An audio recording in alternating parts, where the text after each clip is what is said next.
This epic boxing match, and we cross back now to Cape Town to our reporter Nomawetu Solwandle for the latest. She's with the DA's Natasha Mazzoni. Nomawetu? Well, thank you very much once again, Sakina. Indeed, it has been a very long battle between Mayor Patricia de Lille versus the DA, and today that will come to an end. We'll find out whether she will remain a member of the DA or not. But like you heard her say there earlier, Sakina, it is far from over. Tomorrow she's back at this court to find out whether the Steenhuisen report will be set aside. I'm now joined by Natasha Mazzoni, who is the Federal Executive's Deputy Chairperson. I always get this muddled up, but thank you so much for understanding.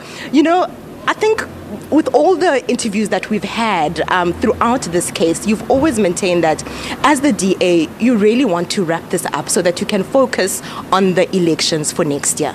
Absolutely. We want this wrapped up, and more so than even the elections next year, we want to make sure that the people of Cape Town come first and that service delivery comes first. This has been an incredibly confusing time for not only the people of Cape Town, the people of South Africa, because it's been a very complex matter that we've been dealing with. It's a two-part matter. There's various matters that are coming before the court, and we would just like to create some stability and make sure that following today's judgment we can move forward with a certain amount of security for the people of Cape Town.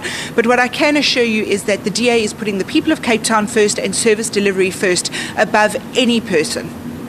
I think I've obviously asked you this question before, and now it's up to the court to decide. But I think Mayor Patricia de Lille's legal counsel focused a lot on the saying that the DA had actually flouted its own rules throughout seizing the membership of Mayor Patricia de Lille. What's your take on this? Well, I think it's a very technical point that they raised. It is going to be interesting to see the way the judges interpreted it. It's always good to have various people look at legal processes. The Democratic Alliance doesn't feel that we touted or flouted any of our legal processes. We have a very strong legal process in the Democratic Alliance. It's a very fair legal process. It's done very professionally. So we don't think that in any way we at all went against any of our technicalities that we should have abided by.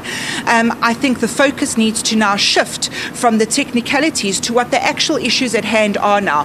There are certain questions that need to be answered. Questions like, did Mayor de Lille send Councillor Xanthia Lindbergh the SMS telling her to score the then city manager higher? Were there actual instances of gross mismanagement, as we now find in the independent report, not commissioned by the Democratic Alliance but commissioned by the city, that found prima facie evidence of gross misconduct, gross mismanagement, in fact deceiving of council? These are the important questions that now need to be answered, and I think we need to take the shift away the focus from the technicalities of the issue and look at the crux of the matter, which is the actual behaviour of the mayor that has got us into this position in the first place. Now, SC Shaun Rosenberg focused quite a lot on the fact that the relationship between Mayor Patricia de Lille and other DA leaders had irretrievably broken down. If now the court were to rule in her favour, how would we ensure that we keep things going within the city and other relations going within the DA? Look, I think Shaun Rosenberg was absolutely correct. I think the relationships have irretrievably broken down. I think it's quite telling when a mayor of a flagship municipality of the Democratic Alliance has as their council the chairperson of the EFF. It goes to show that there is a breakdown in relationship with your own political party. But what we've done is we've put contingency plans in place, because in the DA we are the party of accountability and good governance. We have a full mayoral system that is running and operational, and at no time has there been any break in service delivery. At no time going forward will there be any block in service delivery. The people of Cape Town can expect to receive the good service that they've been receiving, continued excellence, and we will maintain that throughout. We have put contingency plans in place. No one person is bigger than the party, and certainly no one person is bigger than the people of Cape Town who we serve. Now, Natasha, before I let you go, just, we've seen DA members within the City Council. You've just spoken about service delivery, where they literally turned their backs on Mayor Patricia de Lille when she started speaking in council. Now, I mean, in terms of relationships and working for the people, how is this supposed to work? Look, I think it's been a very traumatic situation for everyone involved. It's the first time something of this nature has happened within the Democratic Alliance. I think with a lot of political parties, you've seen violent outbreaks. The Democratic Alliance, you certainly haven't. You've seen a much more disciplined approach to a very difficult situation, which I'm pleased about. And I'm very proud of our members for carrying on, making sure that we put the people of Cape Town first and leave the drama and the noise behind. Going forward, yes, it will be incredibly difficult. And certainly it's going to have to be a situation that's managed carefully.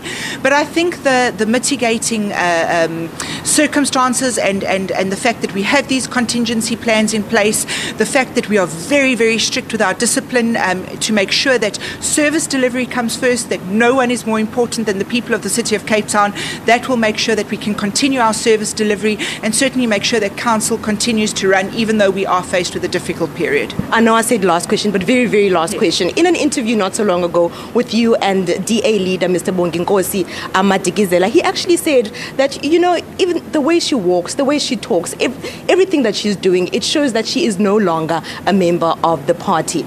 In your view, as someone who's in the DA's FedEx, would it be good for the party if Mayor Patricia de Lille just walked away? Look, I think it's certainly what Mayor de Lille wants to do. She wants to walk away. She's made it very clear in her interview with Eusebius. She said, you know, this is not going to be her home. She's made public declarations that she'll decide on her political future going forward.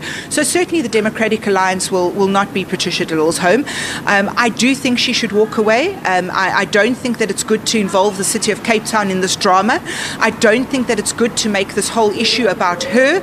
I think we need to focus on the service delivery, and anyone who's really cares about accountability and being a public servant would know that this kind of action is simply detrimental to the people of Cape Town. So I don't think that the actions that Patricia de Lille is taking at the moment are in the best interests of the people, and I do think that she's acting in a way that is certainly detrimental to the City of Cape Town.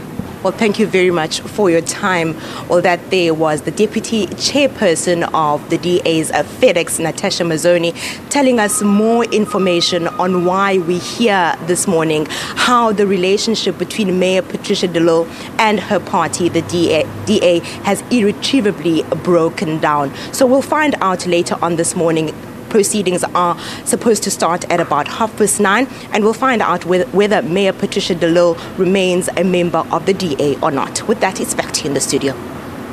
And thanks to our reporter Nomawethu Solwandle in Cape Town. The scene has been set. Stay tuned to SABC News channel, and we'll be bringing you the latest throughout the day on those developments.